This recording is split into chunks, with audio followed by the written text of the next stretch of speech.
За эх оноос эхлээд аймгийн засаг дарга нартай холбоотой хариуцлагын асуудал чинь ерөөсөө дөрөөр орж ирж байгаа шүү. Та бүхэн хоёулаа харж байгаа. Мэдж байгаа тэрийг. Тэм учраас энэ дээр надад бас битгий гомдоорой. Ажлын чинь дүгнэлт дээр болон ёс зүйтэй сахилга хариуцлага алдсан, өгсөн үүрэг даалгавар биелүүлэхгүй байгаа бол би энэ хуулиар олгогдсон эрх мэдлээ хэрэгжүүлнэ шүү.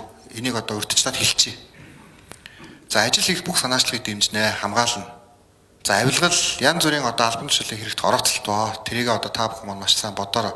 За гэхдээ хин нэгэн хүн матаад байгаа, хин нэгэн хүнтэй муудалцаа тэрнээс болсон улс төрийн асуудалтай холбоотой юмыг ялгаж салганаа. Тийм ээ?